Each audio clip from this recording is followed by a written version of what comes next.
When we talk about systemic sclerosis, also known as scleroderma, we're not talking about something that hits you overnight.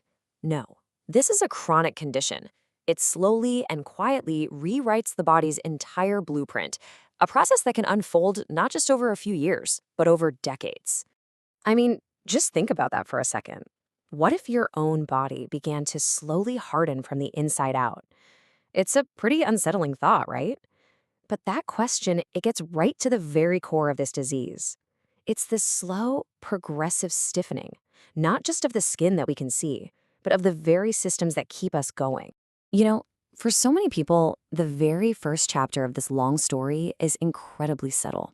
It often kicks off with hands that just feel a bit swollen or fingers that look a little puffy. It's exactly the kind of thing you'd dismiss, right? Maybe for years.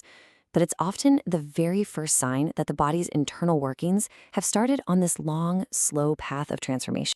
But okay, beyond the puffiness, there's another early warning sign that's a whole lot more dramatic.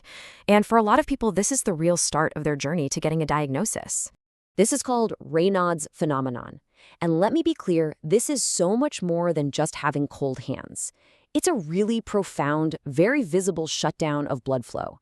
The fingers can turn a stark, ghostly white, then a deep blue from the lack of oxygen, and finally a really bright red as blood rushes back in. It's a major sign of vascular distress. And here is the absolute crucial point. This chilling reaction can be the only major symptom for years, sometimes even decades, before any of the other more defining features of systemic sclerosis show up. It's like the long, quiet prologue to a much, much more complex condition. So after that long prologue of vascular symptoms, the hallmark of the disease finally starts to emerge. And this is actually where the name scleroderma comes into play. It's straight from Greek, scleros means hard, and derma means skin, hard skin. But what's so important to get is that the hardened skin is just the most visible sign. It's the tip of the iceberg for a disease that is truly systemic, affecting the entire body from the inside out. And the disease doesn't just follow one script. It tends to split into two main paths. On one hand, you've got limited SSC. This is a much slower, more gradual progression that usually comes after that long period of having Raynaud's. But on the other hand, there's diffuse SSC, which is a much faster, more aggressive form, where the skin hardening spreads really rapidly and the internal organs get involved much earlier on. So you might be wondering, how can doctors predict which path the disease is likely to take? Well, a lot of the clues are actually found in the blood. The body starts producing these very specific autoantibodies that act almost like signposts. For instance, anti-centromere antibodies, or ACA, they often point towards that slower, limited journey.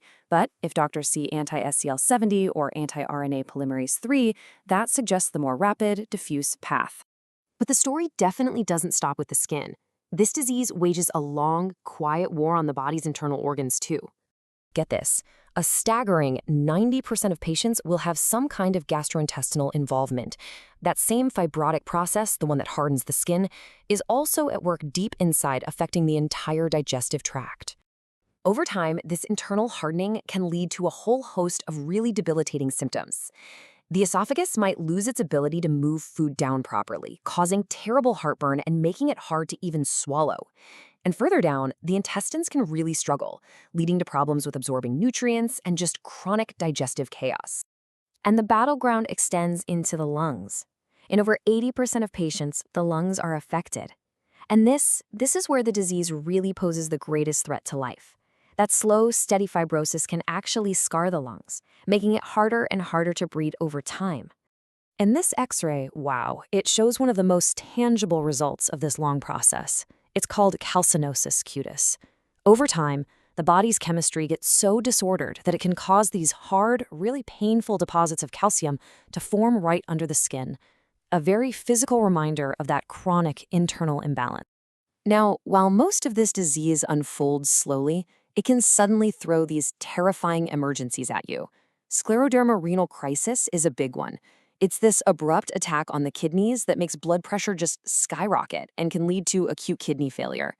It's a stark reminder of the severe potential that's always lurking just beneath that chronic surface.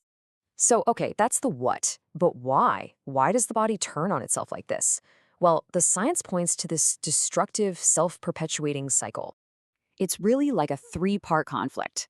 It all starts with damage to the tiny blood vessels. That injury then triggers a confused immune system, which in turn starts sending out all these faulty alarm signals. These signals activate cells called fibroblasts, which normally help us heal, but here they go into total overdrive. They just start pumping out massive amounts of collagen that gets deposited everywhere, leading to that characteristic hardening and fibrosis. And look, this isn't just one theory out of many. This triad, the vascular damage, the immune confusion, and the runaway fibrosis, that is the established scientific consensus on how this disease works. But that just begs another question, right? What lights the initial spark? What causes that first little bit of vascular damage that sets this whole decades-long cascade in motion? The answers are still pretty misty, but we do have some important clues. One of the biggest clues is this: the incredible gender disparity.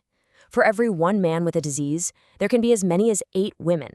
That strongly suggests that things like genetics, hormones, or maybe even factors related to pregnancy play a huge role.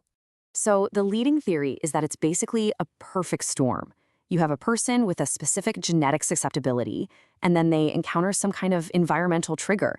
Maybe it's exposure to silica dust or certain solvents, or perhaps it's a common virus that in their body just kicks off this whole autoimmune reaction. And check this out. Here's a fascinating idea that might just connect both the gender gap and the disease's super long timeline. It's a theory called fetal microchimerism. The idea is that cells from a fetus can cross the placenta and actually live on inside the mother's body for decades. And in some people, it's possible these lingering cells might contribute to the immune confusion that leads to scleroderma many years down the road. Which really leaves us with the ultimate question. Systemic sclerosis is a disease defined by its long, chronic nature.